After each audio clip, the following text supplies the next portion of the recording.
Happy New Year to you. Happy New Are Year, you cold? everybody. Is it cold in Atlanta? You look bundled up. You know what? So my office is in the basement. It's freaking cold in Atlanta, and then my basement, of course, is just a big concrete box. It keeps all the cold air in. I think it's probably warmer outside than it is in my basement. But come June, my That's right. basement's a great place to be. That's right. It's spring weather, perfect weather for Yeah, early my summer weather. basement sits at about 65 for throughout most of the year, but in the winter it drops down to like, I don't know, 58, and it's just way too expensive to run the heat. So Well, anyway, good to be back. Happy New Year to everybody. Carson will be here in about 20 minutes, 25 minutes. I don't know how Microsoft, how they schedule meetings during the middle of this. I don't know how that happens, but don't they it's know our show is right, happening? right. It's got to be like a master thing on the calendar, not the. Anyway, we'll take that Yeah, up separately. that's So, right. Well, let's so welcome everybody. yeah, welcome. And if you're also in your basement freezing, let us know.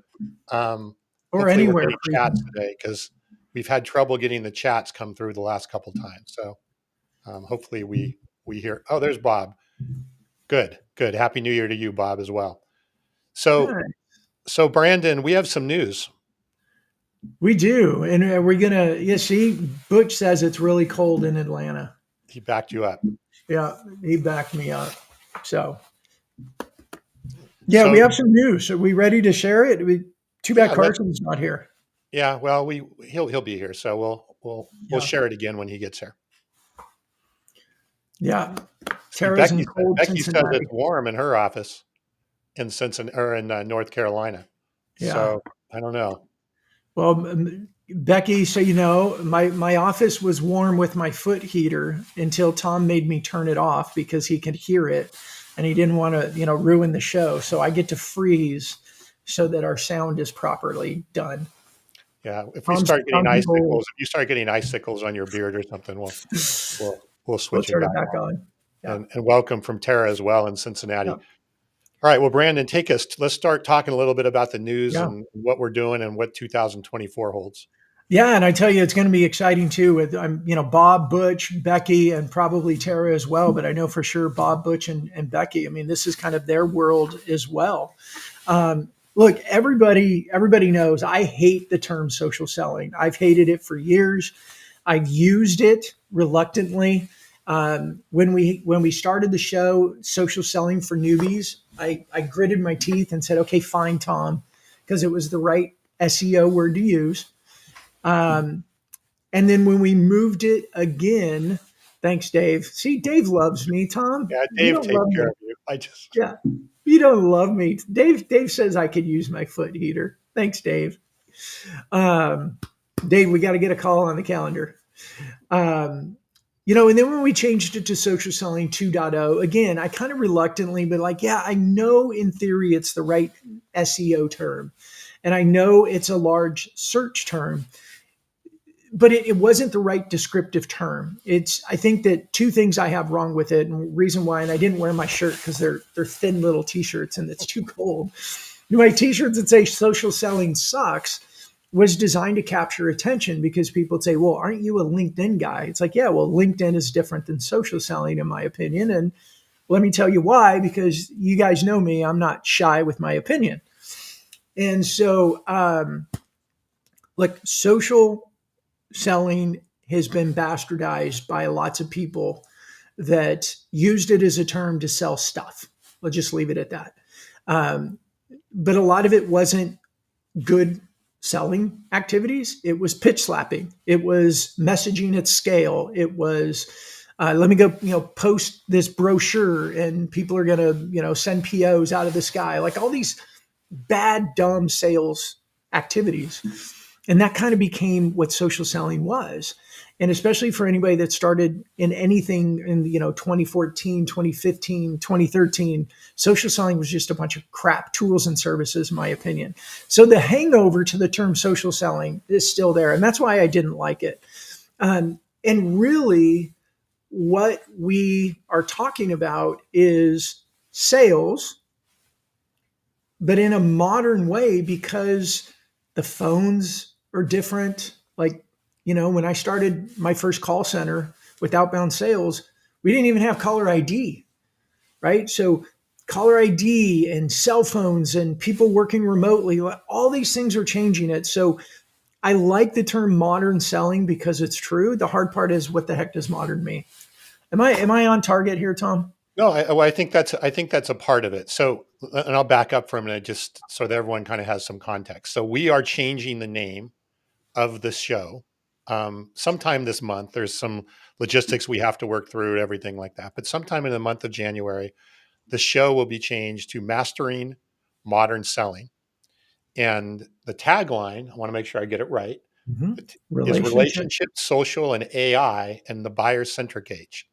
So, the reason that we decided to change it is for exactly what you're saying, Brandon, is that there was a lot of stigma and a lot of, I guess, stuff that came along with the social selling name. But if you look at the guests that we've had over the last year, and if you look at the topics that we've discussed, and if you look at our guest list that as we move forward, our conversations went way beyond what's considered social selling. Mm-hmm. So we felt like we were underselling what we were doing a bit, and that we were undervaluing what we were doing on some of the things, and be able to reach a broader audience. Because a lot of people just are like, I don't know, I don't like social selling or whatever. It comes with a stigma, like you said before. So I think that's what you described. I think is a huge part of that decision, but it's also looking at where the world is going, and we're going to talk about some of the topics that we're going to be talking about Yeah. this year in a minute, but also just the guests. And if you look at the guest lineup that we have over the next couple months, like this is the last week, I think, with just the two or three of us for, I don't know, couple months anyway.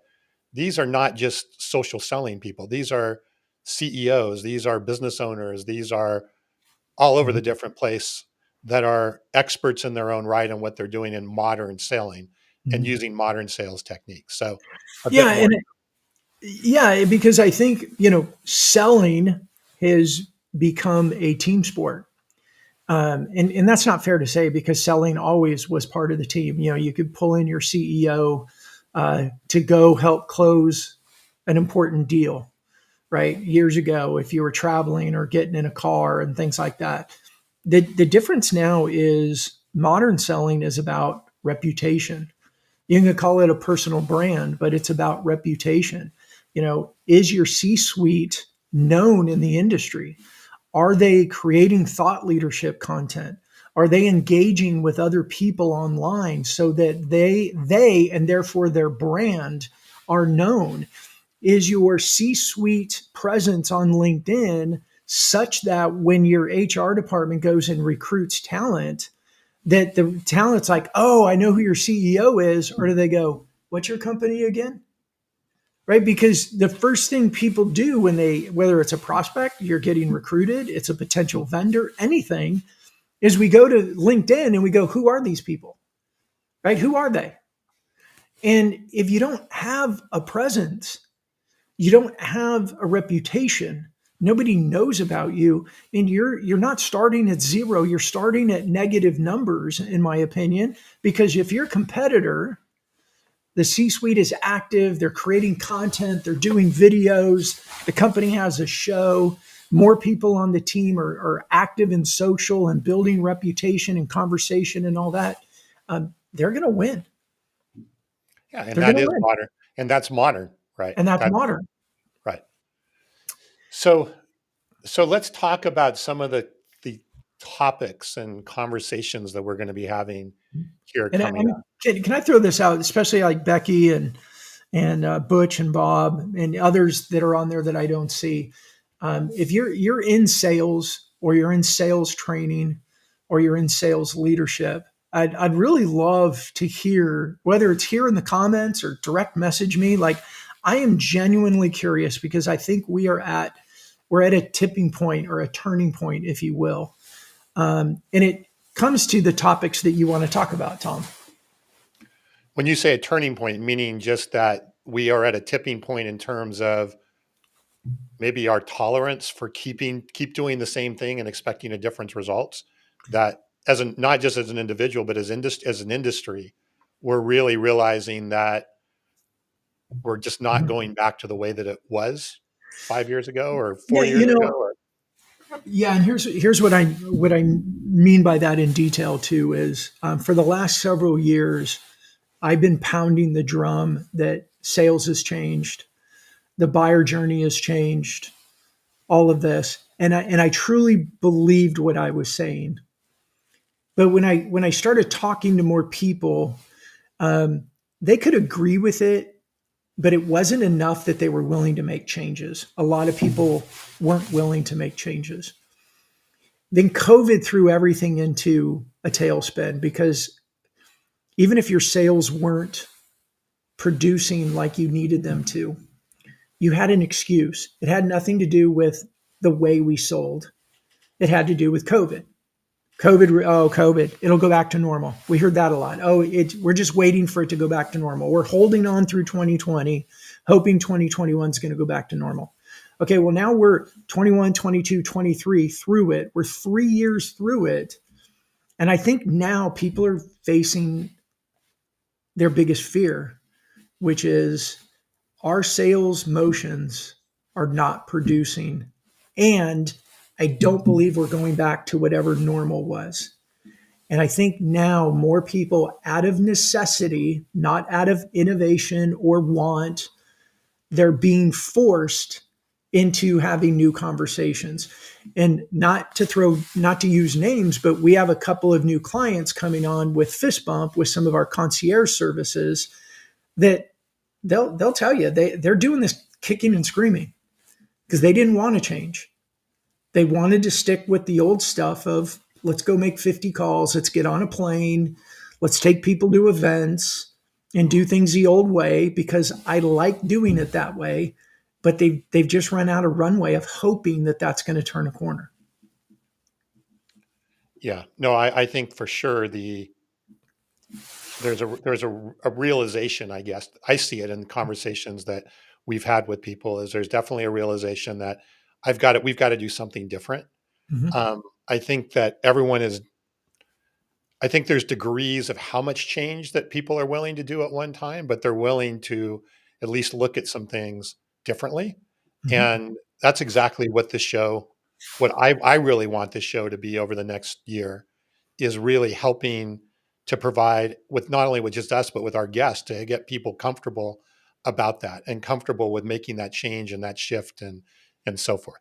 So I want to hit a couple questions and I want to go into kind of our topic, but Bob brought up how successful have you been at convincing CEOs to pay attention to their personal brand? Um, Yeah, I'm glad you brought that up because I was looking at it and, but we can almost have an entire show on we that. should have an entire show on that. Yes. And Bob, I would say my answer is this similar to what I was just saying. It's evolving. It's evolving pretty quickly. We're bringing on a new customer this month where a CEO flat out told me, a few years ago, I wouldn't even be sitting here having this conversation. It's out of necessity. We've got to do something different, and we're not sure what it is. And here's the downside for what we do is that we're also competing as we talk about Jolt Effect, which Jolt Effect is going to be on my desk all year round because I think what we learn from this is going to drive so much of what we do because the fear of messing up is so big right now that this CEO told me we've spent a lot of money over the years on SEO, on paid campaigns, on LinkedIn ads, and none of them produced, which is why they wouldn't have talked to us before about social selling. But they're talking to us now out of desperation. Yeah. So I don't know if that answers your question, Bob, but that's where it's happening for me. Yeah. And we've had a lot of people give excuses about not wanting to do that as a CEO, or concerns maybe is a better word. But I Mhm. do agree that now they're looking at, okay, there's not a lot of rules. Now we need to be looking at things differently. Yeah. And And I think the C-suite is still really scared. mhm. In fact, we've had two clients that were onboarding this month where when it came down to, hey, let's do this executive concierge program, the CEO tapped out and said, why don't we do it with the sales leader? Right. And I think if, you know, if any of them are watching, you're going to know they're going to know I'm talking about them. But look, it's scary. I get it that social isn't the normal norm. I mean, it's not the normal routine for C-suite, but there's, we've got to help talk to people about this isn't self-promotion. It's brand promotion, but we're going through you. And that's a weird thing because so many C-suite leaders didn't get to become the leader by promoting themselves and pounding their chest. And what they see as social media is influencers on Instagram or what their kids do with their little, duck face pictures and things. And they go, I'm not doing that.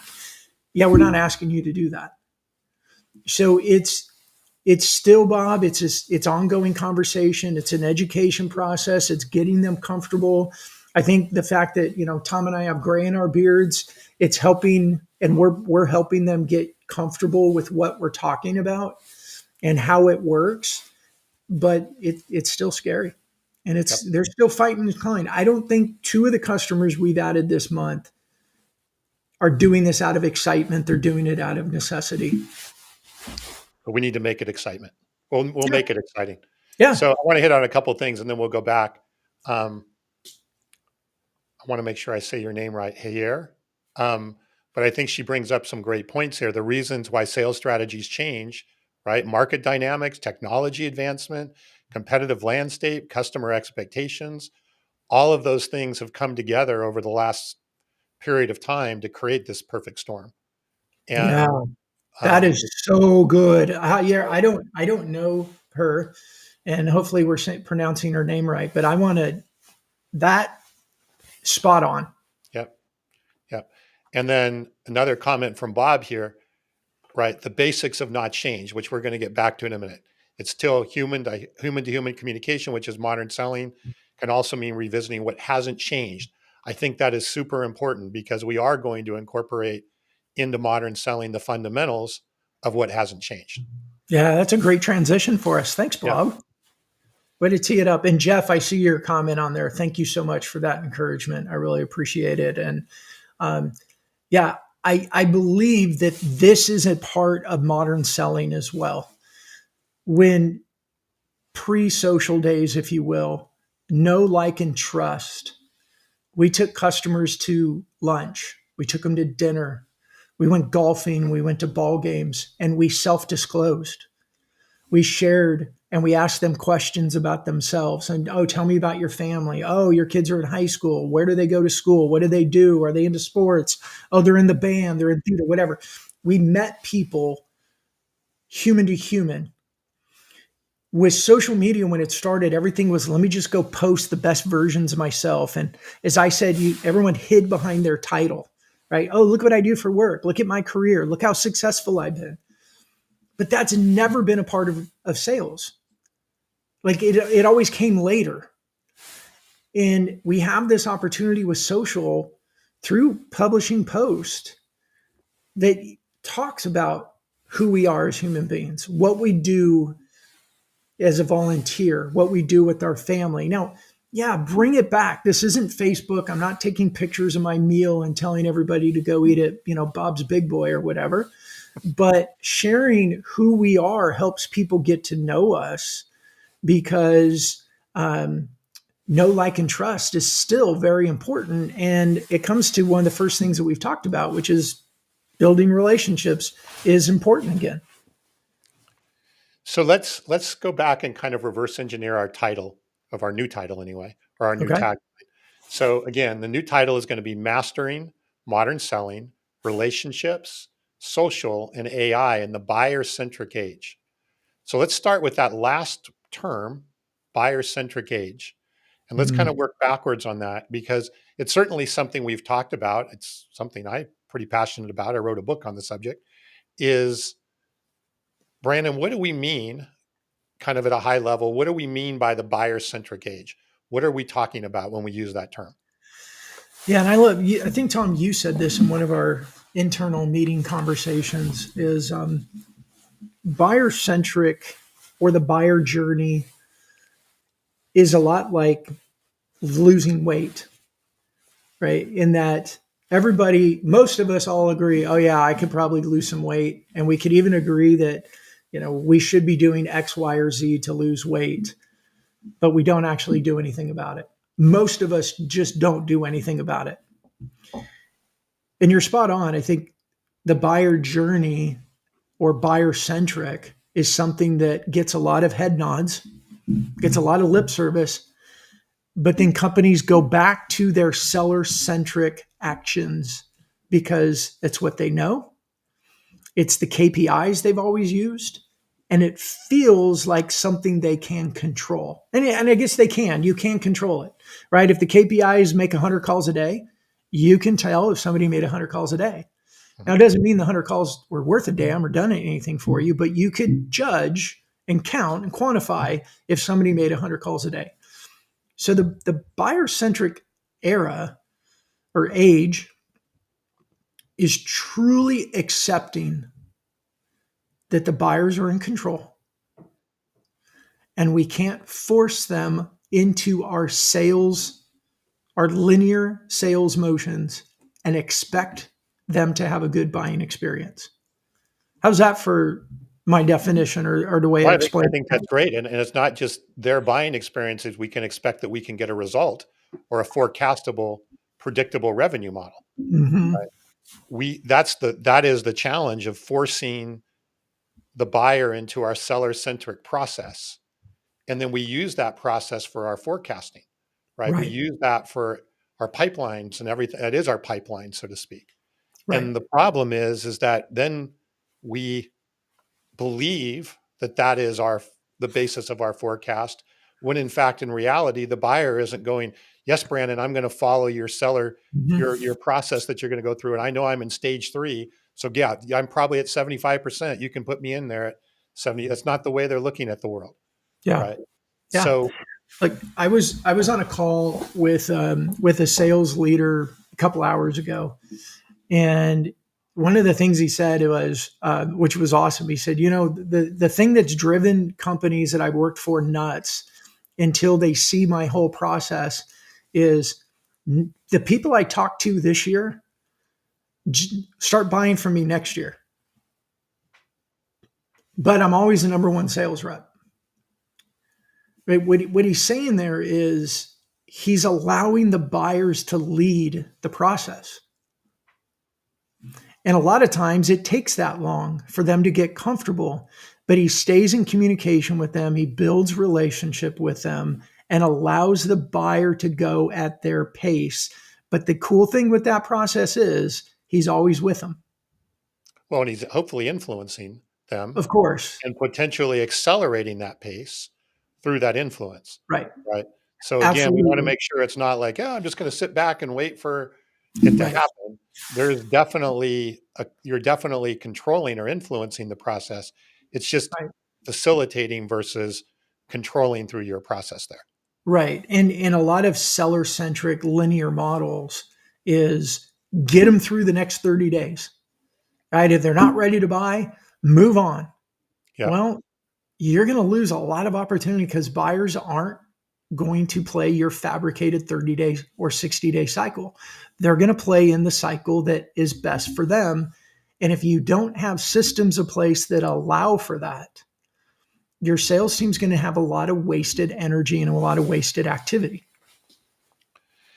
Yeah, so we're going to be introducing a lot more. We introduced it this last year, the last couple of years, but we're going to be introducing a lot more about how do you manage and track in a buyer-centric age? Like Mhm. how do you replace the traditional funnel? Or what is Right. the alternative to the traditional funnel? All of those types of things are just one of the key topics we're going to be dealing with in the new year. And um, I want to also just, I think Dave, who's a salesperson, right, is says if I am in control, if I get pushed, I recoil, right? Mhm. If you want to push somebody out of your process, push them, as we know, too hard. We're all that way, right? We Yeah. all just kind of run for cover along the way. So, Yeah, and you know what's good about that too is Dave's a sales guy. I used to love selling to salespeople because salespeople were always so sympathetic, like they've been on the other side. But even then, like even what Dave is saying is, I am a salesperson, but you push me too hard, I'm gone. yeah. All right. So, buyer centric is one of the things we're definitely going to be focusing on here. The other three things that are in the subtitle here is relationship, social, and AI. So, I don't know, where do you want to start next in those three, Brandon, that are there? You know, let's talk about relationships because I think that there's a lot of confusion about relationships in social or relationships in anything virtual and digital. Okay. So let's unpack that a bit. Like I think there's a lot of variables that are influencing this. I think some of the biggest variables where we threw away in a lot of industries, and therefore a lot of the content around sales pushed out relationship. Now, there's a lot of voices out there, like our friend Larry Levine, who's never gotten rid of relationships. Mike Weinberg was on, Anthony Iannarino. I mean, they still would talk relationship, but there was a lot of tech tools. There's a lot of SaaS tools that pushed out relationship and said it's about automation, it's about mass production, and throw out a really wide net and you're going to catch some fish. That started to treat buyers like they were numbers, like they didn't matter. And it took relationships and made it a secondary or a tertiary category when it came to sales. And a lot of those companies, I don't want to name names of tools, but a lot of those SaaS tools are either going out of business or struggling because their customers aren't renewing because those automation motions just didn't produce. And the reason they didn't produce is no buyer in the world, no human being in the world wants to be treated that way. And we're getting back to the relationship side because the buyer motion, like, yeah, it was really cool when we could put up a landing page and people would go there and, give us their email address and phone number to download a PDF. And then we called and bugged the crap out of them and ruined the whole concept of inbound. Because now people don't want to put their email or their phone number in anywhere because they know what's going to happen. So we've kind of ruined that. And it is going to go back to, it's already moving back to, buyers are going to get on the phone with people that they know, that they're connected to, that they know about, that, it doesn't even have to be like they're best buddies with them, but do you have a social presence? Are you commenting on other people's content? Are you somebody who looks like a human being behind your LinkedIn account? And therefore, somebody would say, yeah, I'd get on a phone with you.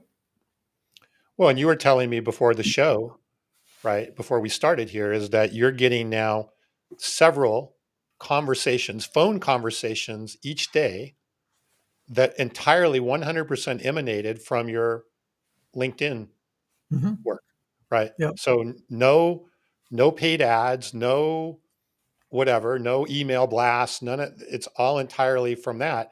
And but what I find the most interesting as you talk about that is the quality of the conversations that you're having, right? Yeah. You're coming into those conversations and the people are willing to really talk to you. They're willing to Yeah. confide, I guess, for lack of better words. Yeah. And I think, look, one of the calls I got on today, and I want everyone to hear this as an example. This isn't me. This is the example of what we do. And the reason we do the show, the reason I make 50 comments on average per day on other people's posts. I send direct messages to people thanking them for liking stuff and commenting on stuff. The reason I do all that is because when I do get on a phone, like today, the guy said, "Thanks for getting on the call with me." And I said, "No, thank you." He's like, "No, I couldn't believe that, I've watched your show And you were willing to get on the phone with me, and not only that, you sent me a message and you engaged it. Like, again, this isn't me going, oh, look at me. This is, look at what we do, and we do it for a reason. I've gone back to the basics of relationship building, but the way that we do it on LinkedIn is we post content, we post personal content, we post business content. It's thought leadership information. I comment on other people's content. Why? Well, because when I comment on their stuff, it affirms them. It's me going to them and talking about what they want to talk about, not trying to force people to talk about what I want to talk about. Right? I connect people together when it's good for them. It's just going back to all the basic stuff that we've known about serving people. And do I have it here? I do. And I posted about this today. But, I read this every January. I pick it back up and I start going through it just as that reminder of treat people good. And so all those activities are social based activities, but they're from a strategy of building relationships. And then when you follow it up with sending connection requests to people, hey, you looked at my profile, you commented on this post that Tom did, and you and I both commented on Tom's post. I noticed we're not connected. Can we connect? They do, and go, gosh, if you ever want to get on a call and have a get to know you conversation, let's do it. People say yes. Right? It's relationship building in a digital world, which is taking all the skill set we did in a networking room or a networking event or going to a trade show and applying it into LinkedIn. And holy smokes, it works. People want to get on the call. They want to talk to you. And they feel like they know you when you get on the call because your behavior has already demonstrated that. You've already disclosed about yourself. Right. And that first call, I want to make sure we're really clear on this. And this is something I think we're going to do more of this year, right? The first call is a start, or it's in the early stages of that relationship. It's not like you're getting off the call necessarily and they're sending you a PO immediately after the phone call. But now Yeah. you're starting to build that trust. And now you can start, working with them based on what their needs are, what their buyer journey is, to Mhm. actually lead them to that result or not Yeah. at this point. If they have the interest, right? I mean, I was very fortunate today. Two first calls I had today came through social. They were get to know you calls. They might even actually be listening. I don't know. Um, both of them ended with, "Hey, let's explore this a little bit more. I'd like to learn more. I'd like to introduce you to our marketing team. Whatever." Like there was different versions of that, but I did not go into that meeting going, I'm going to go sell them something. I'm going to put them into my pipeline. I'm on the 30-day clock. Right. That's the big difference. And it's hard for a lot of sales leaders because it feels out of control. And the irony of it is, for me, the more I serve people and the less I try selling, the more we seem to sell. Yeah. And I want to hit some of these comments because I think we're getting some great comments and some agreement on this. We're going to start way back up here with Butch is, we have to meet buyers where they are, not where they wish they were, not where we wish they were.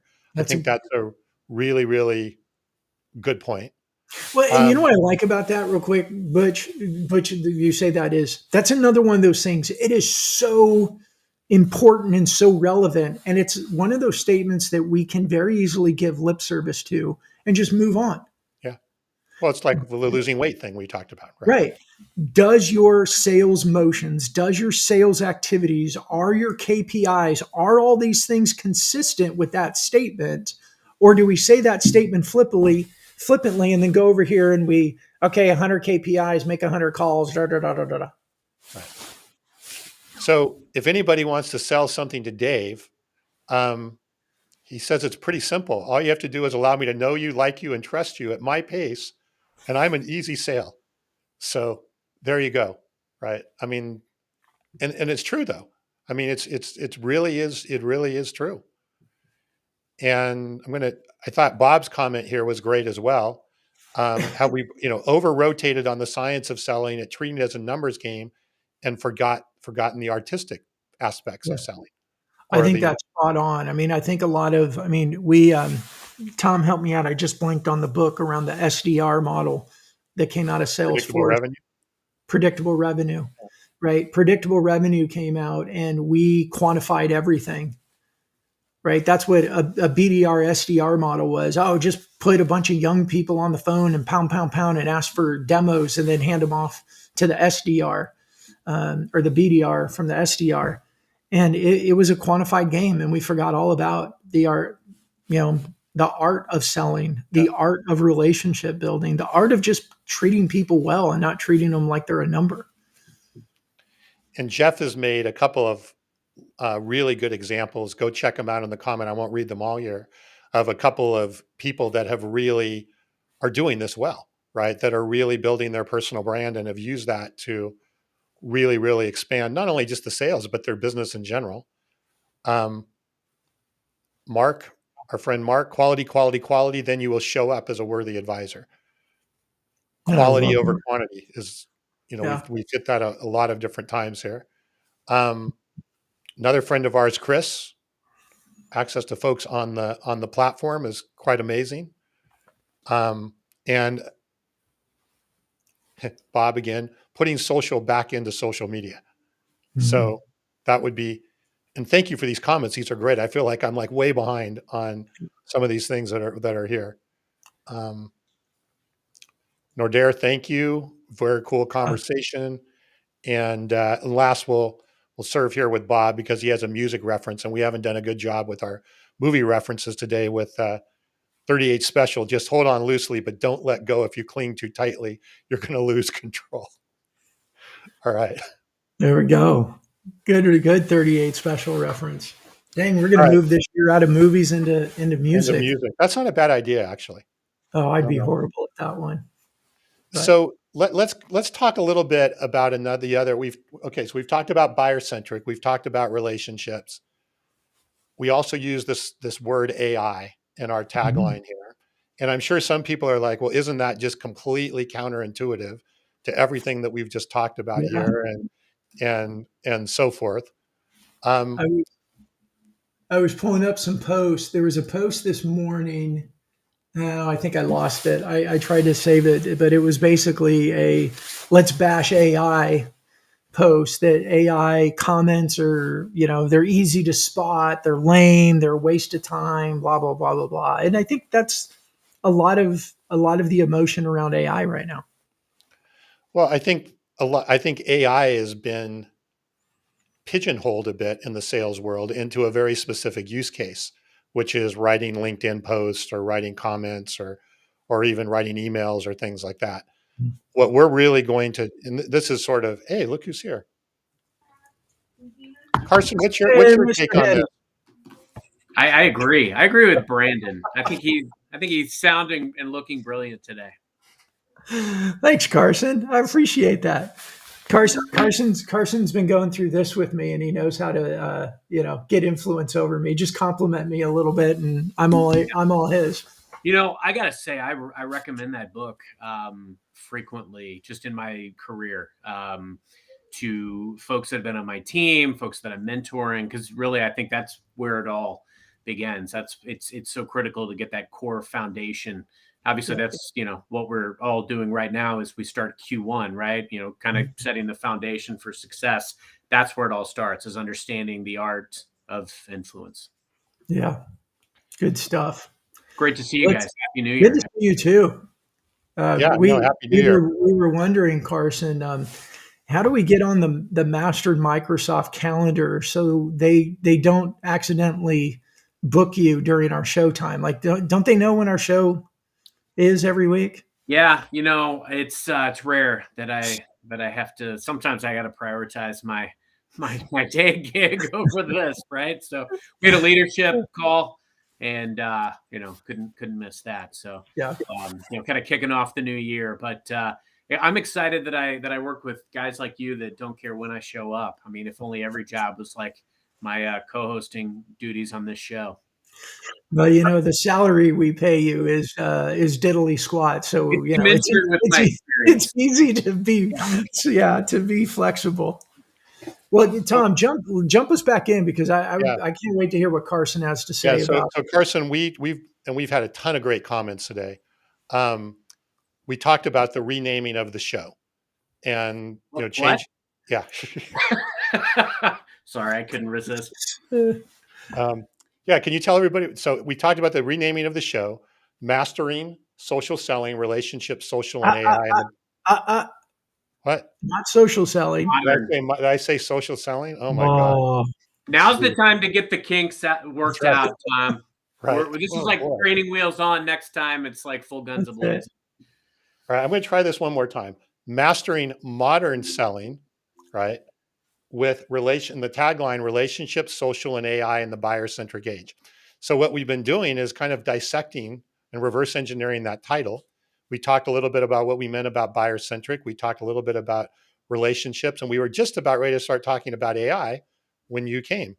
So Wow. and the role of AI, and we were talking about is that AI could almost be looked at as counterintuitive to relationships and all of that. But how do we actually use that in a way to actually help facilitate the relationship and the social aspect of it in the modern selling piece versus just doing something to spit out an email or a comment or so forth. So, Carson, if you have a take on this, jump in. Oh, I showed up to listen and learn. No, no, I'm kidding. As we've thought about changing the title, and I'm sure you probably shared some of this, realizing, look, social selling is no longer social selling. It's just selling. It's leveraging all the tools that are available to us in order to better meet the buyer where they are.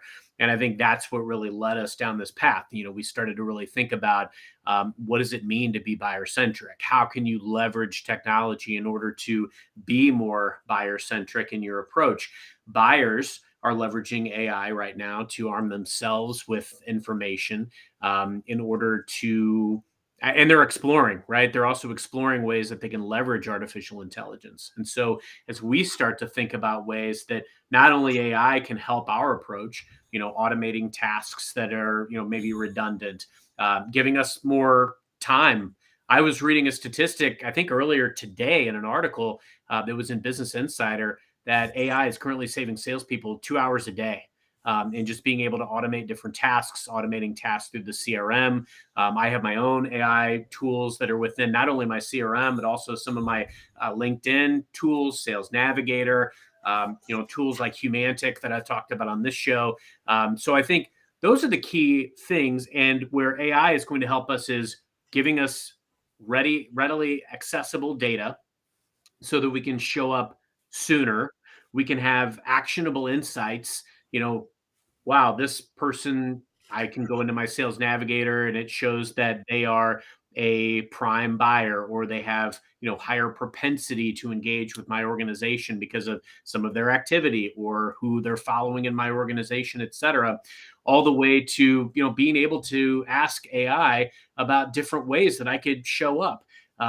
Insights that could arm me with a conversation that might be poignant and relevant to a C level or a VP level at the organization that I want to target. So there's a number of ways that it's being leveraged. And I think right now we're really just unearthing that, from giving us more time in the day as sellers to arming us with more information to also helping us figure out how we can be of value to the buyer at this stage in the journey.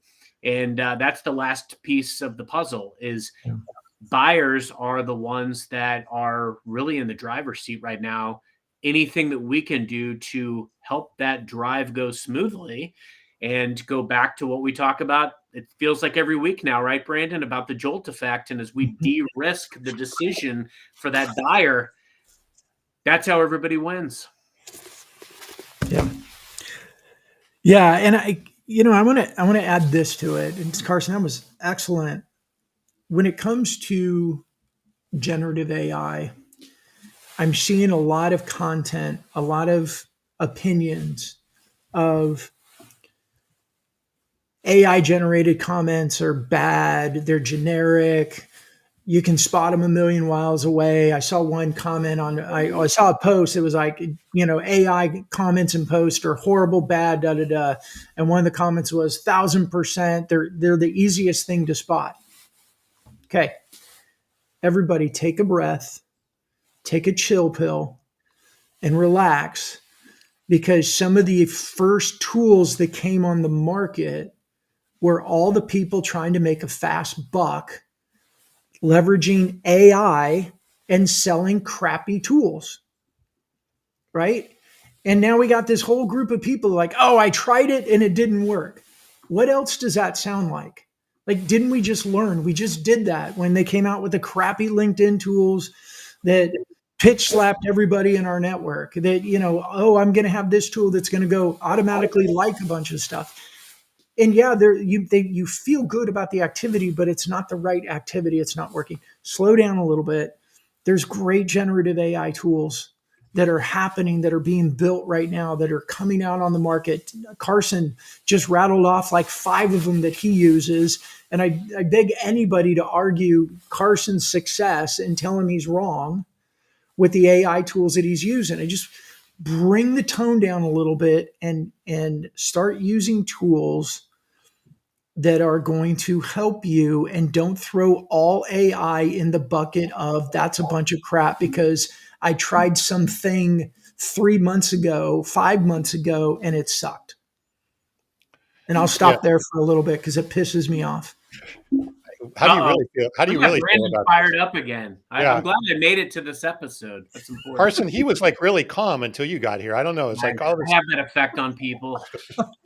That's not true. I actually, Brandon, you'll love this. I actually said that exact thing to a buyer today, not AI related, but exact thing to a buyer today about, please tell me of any risk that you see in this path that we're going on together so that I can address and remediate it as quickly as possible. And guess what? I got an immediate response. And this was a customer that had been ghosting us for a little bit of time, right? Now, granted, there were holidays and things of that nature, but being able to marry a process and a technology by which we're going to have better data, we're going to be better informed, and we're going to be able to automate tasks and give ourselves more time. And I'm loving the comments, man. You were spot on. We're getting some great comments in there today. Bob, what will a seller do with those extra 2 hours a day? That's a great question that I think we can unpack as we find out more. But I think, and Jeff Wright, great comment. Top, Gary V, if you're not using AI every day, you're falling behind in business. That's the quote of the day, in my opinion. Mm-hmm. I think the key element is it's not a silver bullet. It's going to be a sum of the parts. It's how you use it. Does it make us better?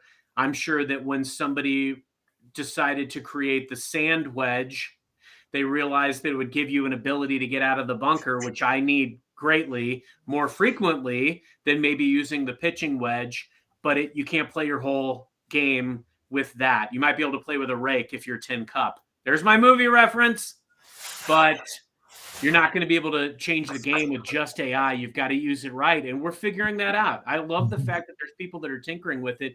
And yeah, it's noise. When I see these comments that I know, I saw some of them over the weekend even, they stand out. But at the same time, hi, Darren McKee. Good to see you, my friend.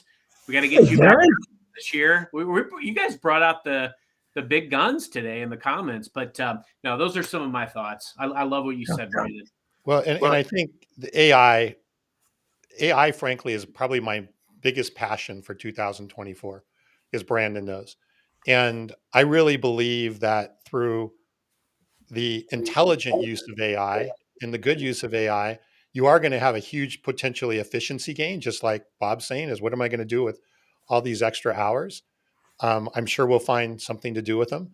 And the other thing is, I really do believe that if done properly, it will enhance that customer experience and enable us to really, really support the buyer journey rather than fight the buyer journey, as we talked about with Ever.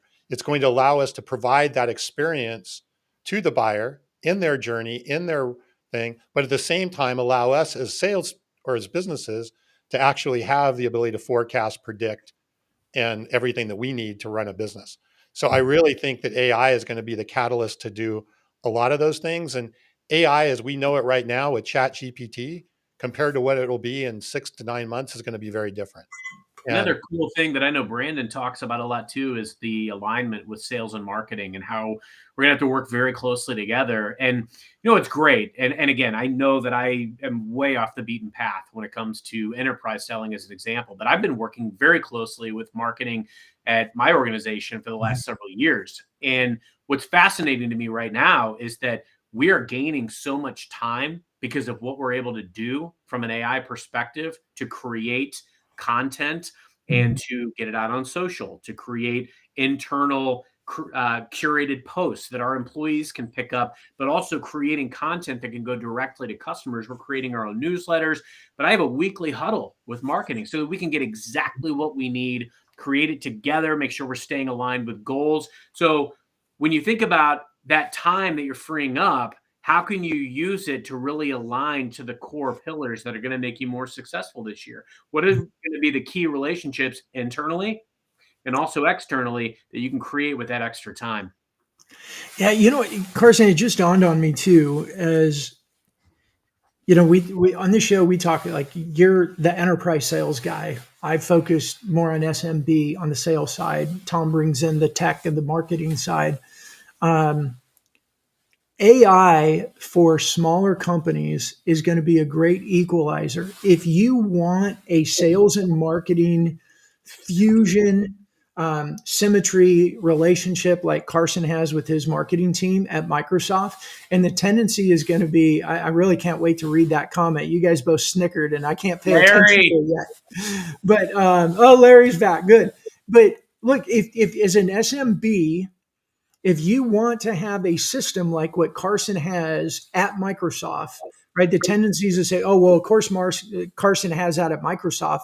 They have these big pockets and they have all these people. Okay, if you're an SMB and you want to get better alignment and fusion between marketing and sales, that's where AI is going to help you. Right? You need a competitive analysis for a customer that would take normally. I think a lot of SMBs don't do it real well because they just don't have time or the resources to do it. AI becomes your resource to do it. Knock that thing out. Now you got your competitive analysis. You want some negotiation strategies to a specific customer on a specific product. I don't have a month to go research it. Use AI to get that done. There's so many tools. There's so many ways that AI can turn this into a level playing field, and you can start to have systems like larger companies without the budget and without the people. And let's be real. I'm going to, give a shout out to all my enterprise selling brethren out there. Most of us know that a lot of our big organizations right now, they may not be budgeting for these additional tools, and they may still be doing some tried and true ways of aligning. Be the change. If you see that opportunity as a seller or as a sales leader to connect with folks internally and improve and shore up, using AI and using some of these things. That's how I've really written my own ticket in my career, is just always being that problem eliminator or that licensed troubleshooter. You can do the same things, and that's what's going to make you super valuable. And Jeff, we need to connect. Your comment about working with a nonprofit resonated with me. I work with a ton of them. I would love to bounce some ideas off of each other. And now we've got to flash up. We've got royalty in the house, Mr. Larry Levine.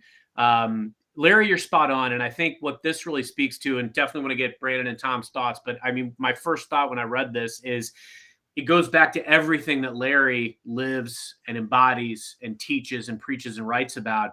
It's, if you're not going to be an authentic seller and be genuine and form actual relationships, and you don't practice the fundamentals of being a great seller, doesn't matter how good you are with AI.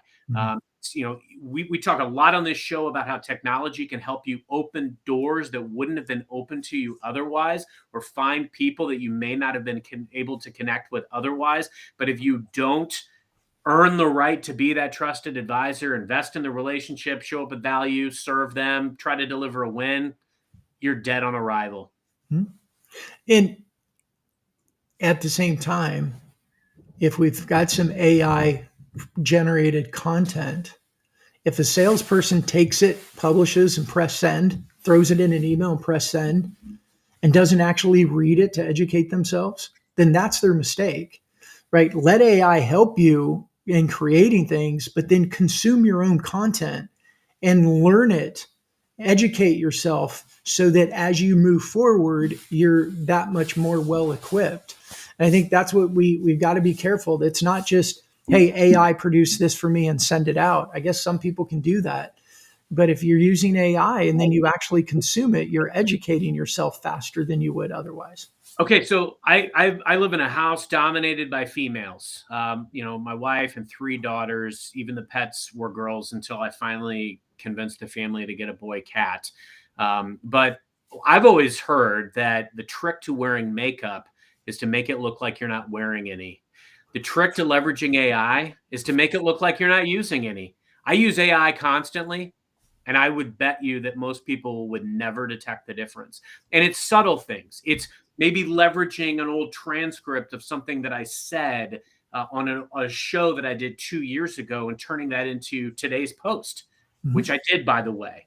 I think things like that, because those messages can still be very relevant, but they can help you reframe. And don't ever publish the product that you get out of AI, right? Because if you don't read it first and it doesn't sound like it's your voice and it's not something that you feel and believe, it's not you being your genuine, authentic self. Be provocative, start conversations, but leverage AI to save you time, make you better. Sometimes it plugs gaps that I would have forgotten. It completes my sentence for me so that I can get things done quickly.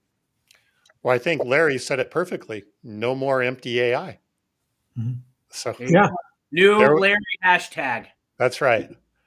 All right. Well, gentlemen, I have to wrap this up. I hate to wrap this up. I wish we could keep going here. But we have some amazing guests coming up over the next couple of months. So it's really, really going to be some, I think, really interesting conversation in context of our new show name. Like I said, it will probably take us 30 days or so to kind of get through all the logistics of this and new images and all of that. So if I mistake and call it Social Selling 2.0, Brandon, don't kill me. We'll correct you. There's no killing. There's just slapping. All right. Pitch slapping. That's fine. I'm good. All right.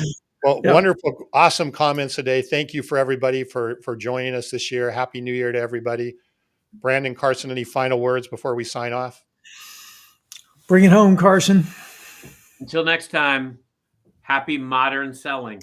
Yes. Well done. That's it.